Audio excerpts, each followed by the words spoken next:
Today on Ph.Detours, we conclude our exploration of the one, the only, San Diego Comic-Con. I had no idea there was such a diversity of research here, from economics to literature to human psychology, all made accessible through the language and stories of comics. Comic-Con! We are PhD Comics. And we want to know why.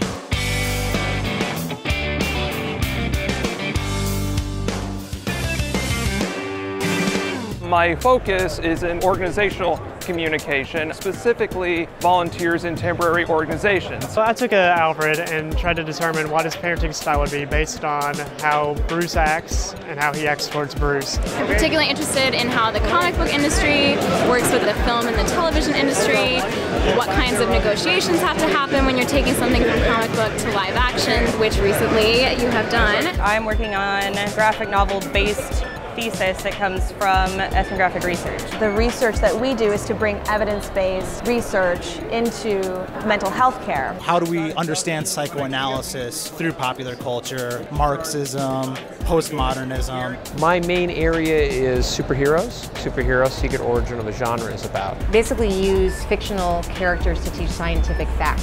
What's the matter with Batman? An unauthorized clinical look under the mask of a caped crusader. Batman and Psychology, A Dark and Stormy Night. Our journey begins with Dr. Matt Smith. Wait, Doctor Who? No, Dr. Matt Smith. Well, we are at Comic-Con International. The one. I study media studies, from television and media law to journalism and, of course, graphic storytelling. What do you think it is about comics that can really transcend any form of media and become, 140,000 people? People are always trying to figure out that answer so they can come up with the next big thing.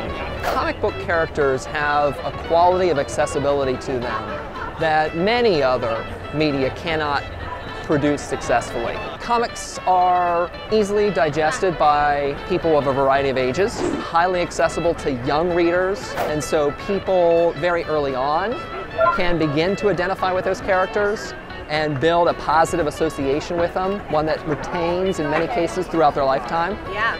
You see families here to cosplay together. Mom and dad are dressed up. Cosplay, you might need to Cosplay is costume play, where people take their favorite characters and they will self-design costuming, trying to emulate the look that they've seen in comics or film and wear that as a part of the celebration here. They're not doing that so that they can make money off of it. They're doing it for another motive. And I'd really like to know what those motives are, but there's so much more going on here, so much other work. That work he's talking about is presented at the Comic Arts Conference, an academic research meeting that's been going on at Comic-Con for more than 20 years. Well, we are headed up the escalator to arguably the most important part of this whole event, the Comic Arts Conference. So, Kathleen, can you tell us a little bit about the conference? Yeah, the idea behind the conference is to try and break down the walls between the academic study of comics and the kind of stuff that happens at Comic-Con, the sort of fan engagement with the medium.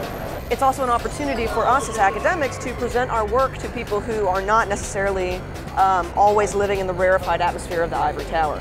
So it's a way for us to engage with people who are not academics and also get their feedbacks on our work. Mm-hmm. The things that they think about comics can be articulated in a way that makes it critical. Now, what that work is varies between kind of expected sort of literary criticism, people doing close readings of a comic series or even just one comic book or graphic novel, to anthropology and ethnography. There's a man who presents every year and he talks about what would actually happen to your body if you were to train to be as hardcore as Batman, if you were to put on a kind of external exoskeleton like Iron Man does, and does the technology exist, what happens to your brain, that kind of thing. I'm here at Comic-Con where I'm a panelist and I talk about the psychology of superheroes and comic book characters. We can really take each character and try to understand their motivation, how they get through all of the struggles and challenges that they have.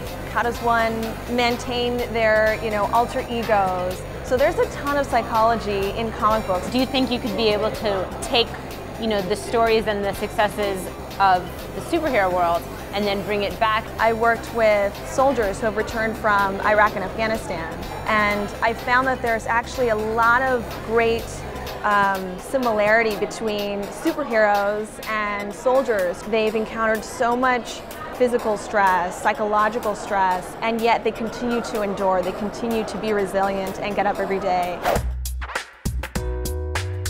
Just this summer, we have Batman and Spider-Man and the Avengers. What is the past couple of years, why has that seen such a surgence of comic book characters in media? Well, I think nostalgia is a part of it. When people have a strong, positive affiliation with characters early on in life, they carry that forward and want to revisit it. I think it's also the fact that these are very dynamic characters. They're people of action. They do things. They make a difference in the world. Every human being can relate to losing something or someone, or having a disrupted relationship, struggling psychologically.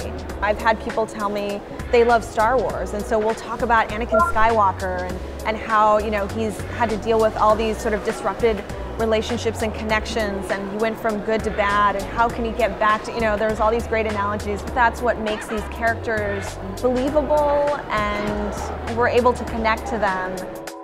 One of the things that comic studies has been fighting against for years is lack of legitimacy that comics have had as a medium. Because, you know, comics, they're just for kids, and it's almost like a certain anxiety that needs to be overcome, like a certain kind of self-depreciation, insecurity that needs to be overcome. Like, yeah, I study comic books, but I swear it's for real, really, right?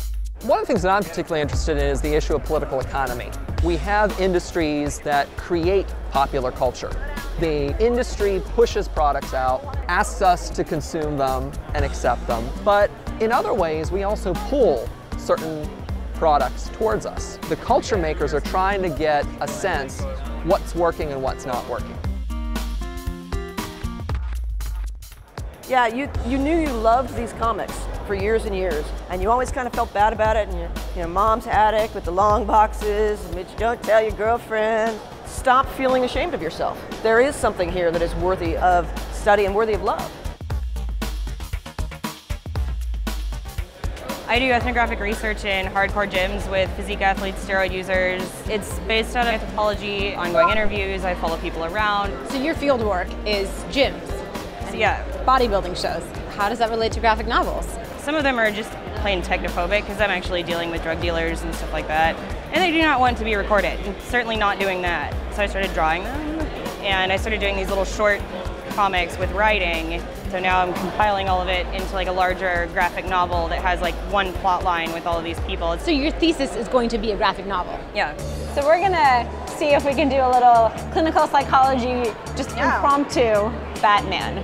Batman and Bruce Wayne certainly borders having post-traumatic stress disorder, mood disorder, possibly major depression, but overall a pretty resilient, healthy guy. What about Superman? I think he's sort of emotionally, like he might have Asperger's, like he kind of sometimes emotionally doesn't connect. What about Spider-Man? Peter Parker uses humor a lot to kind of get through his dark side or his challenges. The Joker seems to have severe psychopathology, just does these violent acts and does not feel guilty about that. Penguin, who also had this traumatic past, the minute somebody betrays him or insults him, he turns right back to that violent person.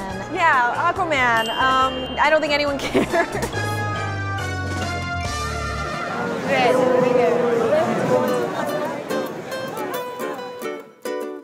We are learning a lot about the folks, the culture, the study of comics, and the culture of Comic-Con especially. There's like not even words to describe it. Everyone should be here at least once, I think, to get the experience of the people and the passion and the costumes. Holy crap. Being a nerd is cool. And I think this place embodies that.